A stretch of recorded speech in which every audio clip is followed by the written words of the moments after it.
Ya baik, Alhamdulillah beralamin kembali lagi di Cahaya Hati Indonesia. Pemirsa yang dirahmati Allah Subhanahu Wa Taala. Alhamdulillah Rabbil Alamin, saat ini sudah bersama kita guru yang dimuliakan oleh Allah Subhanahu Wa Taala, Kiai Haji Fikri Haikal. Dengan subtema kita mengukuhkan ukhuwah Islamiyah. Baik, Kiai, emang pengennya pembahasan ini jauh dari masalah corona, tapi ujung-ujungnya tetap kita akan membahas agak sedikit ke sana. Nah, dengan adanya virus ini mau nggak mau akhirnya ukhuwah Islamiyah kita kan agak renggang.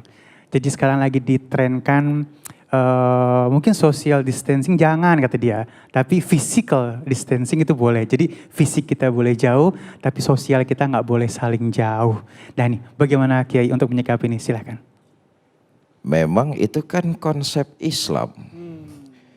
Dimanapun sesama muslim berada, bersaudara karena keyakinan, tidak menyebabkan putus silaturahim. Fisik boleh saja berada di mana-mana, tapi kedekatan hati itu yang terpenting. Maka bukan cuma sekedar simpati, tapi empati. Kalau itu yang sudah keluar, maka ruang, jarak, waktu sudah tidak lagi. Fisik kita boleh tidak hadir, tapi hati ikut merasakan. Nah, dampaknya kalau hati ikut merasakan, dia akan turun tangan sesuai dengan kemampuan dia. Apa yang bisa saya perbuat, bukan apa yang harus saya ambil keuntungan dari kondisi seperti ini. Ya, jadi memanfaatkan kesulitan orang lain ya, naudzubillah min zalik ya. Baik, langsung aja kita akan mendengarkan tausiah yang akan disampaikan oleh guru kita yang dimuliakan oleh Allah Subhanahu Wa Taala tentang mengukuhkan ukhuwah Islamiyah. Assalamualaikum warahmatullahi wabarakatuh. Alhamdulillahi rabbil alamin. Wassalatu wassalamu ala asrafil anbiya'i wal mursalin Sayyidina wa maulana Muhammadin wa ala alihi wa sahbihi ajma'in. Para pemirsa yang saya cintai, ukhuwah Islamiyah mutlak diperlukan. Karena itu dalam Islam tidak ada lagi manusia dilihat dari suku, dari etnis, dari bangsa. Tapi penekanan ukhuwah dalam agama Islam adalah soal keyakinan. Ikatan saudara yang dilakukan karena keyakinan jauh lebih agung dan lebih mulia daripada ikatan darah sekalipun. Saya ulangi, ikatan yang dilakukan karena keyakinan kepada Allah jauh lebih kuat dan lebih mulia daripada cuma sekedar ikatan darah. Karena ikatan persaudaraan yang dilandasi dengan iman itu akan sama-sama bisa memberikan syafaat di yaumil akhir nanti. Karenanya manusia adalah makhluk ciptaan Allah yang tidak bisa hidup sendirian. Diperlukan orang lain dalam kehadirannya di tengah-tengah kita. Justru konsep dalam Islam menjaga ukhuwah, memelihara ukhuwah mutlak sangat diperlukan. Karena memang manusia zon politiken, tidak bisa dia hidup sendiri. Maka menjaga kerukunan dan persatuan wajib. Islam hanya akan kuat kalau persatuan dan kerukunan di antara sesama orang-orang beriman ini juga muncul menjadi kuat. Tapi Islam akan biasa-biasa saja kalau nilai-nilai ukhuwah yang dilakukan oleh orang-orang muslim standar-standar saja. Karena itu konsep ukhuwah dalam Islam para ulama memberikan tingkatan. Pertama, tiap muslim harus melakukan apa yang disebut dengan ta'aruf. Ta'aruf itu saling mengenal satu dengan yang lain. Karena memang manusia lahir itu, manusia hidup nggak bisa sendirian. Dia harus berkenalan dengan muslim-muslim yang lainnya. Baik berkenalan secara fisik maupun jasmani. Nah ini pentingnya nih. Secara fisik Dia harus tahu suaranya, dia harus tahu jenis kelaminnya, dia harus tahu rumahnya, dia harus tahu pekerjaannya. Itu perkenalan secara fisik. Secara insaniyah, secara kejiwaan juga harus ada perkenalan. Bukan cuma sekedar kenal bentuknya saja, tapi juga harus tahu karakternya. Ini ta'aruf yang juga harus tahu istilahnya sampai ke dalam-dalam. Karakteristik orang itu bagaimana? Sebab dengan karakteristik kita bisa tahu, kita bisa sama-sama tahu kecenderungannya apa. Pola pikirnya bagaimana, misi dan visinya apa. Karena itu kita disuruh ta'aruf, berkenalan, bertebaranlah di muka bumi ini, berkenalanlah. Karena Allah ciptakan manusia ini bersuku dan berbangsa. Dengan berkenalan akan terjalin persatuan yang nanti akan membawa terhadap kejayaan agama Islam. Perkenalan baik secara fisik maupun zohir dan batin maksud saya. Zohir dan batin. Zohir dia harus tahu pekerjaan, rumah dan segala macam yang sifatnya dengan fisik. Batin kecenderungannya. Supaya apa? Masing-masing kita bisa menempatkan pada kondisinya masing-masing. Dengan tahu karakternya, dengan tahu kecenderungannya, kita tentu bisa menempatkan diri kita pada tempat yang semestinya. Itulah ta'aruf. Tingkatan pertama. Yang kedua, kata ulama setelah ta'aruf, tafahum. Apa tafahum? Memahami. Setelah kita mengenal saudara kita sesama muslim, baik zohir dan batin, kita akan segera memahami. Baik kekurangan maupun kelebihannya. Kita kenal saudara kita sesama muslim, tentu semua orang punya kekurangan. Kekurangannya itu kita tutupin, kita perbaiki bersama-sama. Kelebihannya kita ambil manfaat lalu kita sebarkan kepada orang lain supaya orang lain juga ikut mengambil manfaat.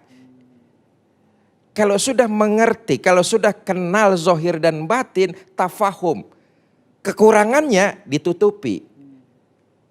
Kelebihannya ambil manfaat lalu sebarkan kepada orang lain biar ikut merasakan manfaatnya. Ini sudah pada tingkatan kedua, tafahum. Bukan dibalik.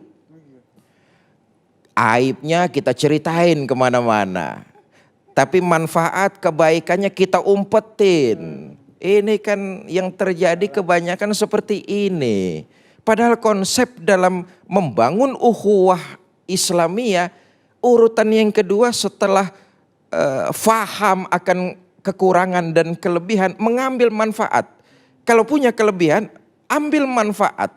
Lalu kita sebarkan kepada orang lain supaya orang lain juga bermanfaat. Kalau saudara kita punya kekurangan, maka tutup kekurangan itu, perbaiki bersama-sama. Bukan malah diobral, bukan malah diumbar kemana-mana. Apalagi mohon maaf aib soal keluarga, aib soal teman, aib soal lingkup dan sebagainya. Maka konsep yang kedua, tafahum. Setelah memahami, maka dia akan menutup aib kekurangan teman dan mengambil manfaat menyebarkan kebaikan kepada orang lain. Itu tingkatan yang kedua. Tingkatan yang ketiga, kalau sudah kenal zohir dan batin, kalau sudah faham kekurangan dan kelebihannya, maka semestinya sudah tidak ada lagi perbedaan pendapat yang mencolok. Selama perbedaan itu tidak menyangkut hal-hal yang sifatnya akidah. Coba bayangkan, begitu mulia dan luar biasa konsep ukhuwah dalam Islam. Setelah berkenalan, setelah memahami, mestinya sudah tidak ada lagi perbedaan, bahasa kampung saya, pepesan kosong. Selama perbedaannya tidak menyangkut hal yang akidah, seorang muslim harusnya husnuzon. dengan teman-temannya yang lain apabila berbeda pandangan politik, berbeda pilihan, berbeda hal-hal yang sifatnya cuma sekedar furu'iyah atau halnya yang bersifat duniawiyah.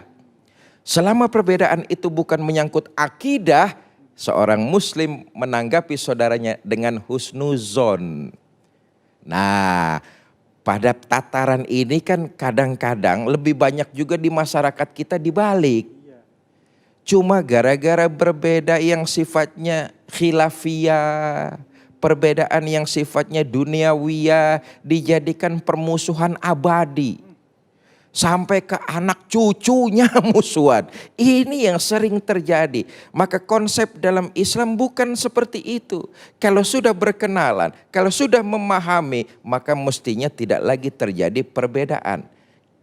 Kalau terjadi perbedaan, maka seorang muslim sikapnya terhadap saudaranya husnuzon, bukan suuzon. Apalagi sampai memutus silaturahmi.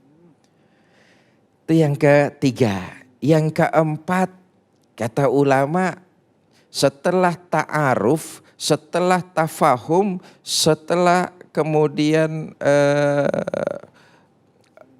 saling, yang ketiga setelah saling mengerti, yang ketiga itu ta'awun, tolong menolong. Seorang muslim sebagaimana seperti disampaikan oleh baginda Nabi besar Muhammad SAW, dia muslim yang satu dengan muslim yang lain kal jasad, seperti tubuh. Kalau yang satu merasa sakit, yang lain ikut merasakannya. Itulah dia kondisi seorang muslim dengan muslim yang lainnya. Kalau yang satu sakit, maka dia akan merasakannya. Ini kan kadang-kadang yang terjadi enggak di tengah-tengah masyarakat kita. Apalagi dalam kondisi yang seperti sekarang ini kita alami sebagai sebuah bangsa. Terjadi musibah, corona, penyakit di mana-mana, kita cuek bebek sama tetangga. Apalagi dengan isolasi, guncangan-guncangan ekonomi kan sudah mulai terjadi. Maka yang punya kelebihan rizki, inilah saatnya, momennya untuk membantu saudara-saudara kita juga. Yang kebetulan memang semuanya terkena dampak, tapi lebih banyak yang lebih terkena dampak lagi daripada kita. Maka ta'awun, konsep yang ketiga untuk menjaga persatuan adalah saling tolong menolong. Ada perasaan kalau yang lain sakit, dia ikut merasakan sakit. Seperti tubuh ini saja. Tubuh kita ini Masya Allah. Makanya diperumpamakan oleh baginda Nabi, muslim yang satu dengan yang lain kayak badan. Kalau yang satu sakit, yang lain mestinya ikut merasakan. Misal, malam-malam kita jalan, suasana gelap, kesandung. Kaki berdarah, mulut ngucap aduh, badan langsung keringetan, panas dingin. Itu kontan, refleksnya seperti itu. Padahal yang kesandung kaki, yang berdarah kaki, tapi mulut yang mengucap, air mata yang keluar, badan yang meriang. Itulah muslim. Enggak perlu dipublish, enggak perlu diajak. Ayo bantu saudara-saudara. Mestinya kalau memang sudah melewati fase ta'aruf, fase tafahum, kemudian ta'awun, saling tolong menolong, ada keterpanggilan. Bencana kemanusiaan begini besar, apa yang bisa saya lakukan untuk kemanusiaan? Untuk kemanusiaan. Itulah muslim. Imannya sudah mantap kepada Allah. Dia menganggap muslim saudaranya, dia menganggap manusia yang lain juga sebagai saudara kemanusiaannya. Apa yang bisa saya perbuat? Lain kalau memperturutkan hawa nafsu. Mencari momen kesempitan. Mengambil untung dari momen-momen seperti ini. Mengambil untung ya tentu dalam hal berdagang, tapi ya mbok ya sewajarnya. Jangan masker yang mestinya dalam kondisi biasa cuma 18-20 ribu, sekarang konon katanya hilang di peredaran. Bahkan angkanya bisa fantastis sampai ratusan ribu.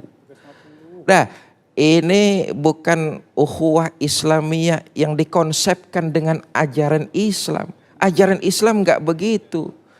Dibangun setelah ta'aruf, setelah tafahum, ta'awun, saling membantu. Apa yang bisa saya perbuat dalam kondisi seperti ini? Tentu dengan kapasitas kemampuan masing-masing. Yang keempat, kata para ulama, takaful, ikut menanggung. Nah, menanggung ini kan artinya juga sesuai dengan batas kemampuan. Dari situ kemudian lahir bukan cuma sekedar yang tadi saya katakan simpati, tapi sudah empati.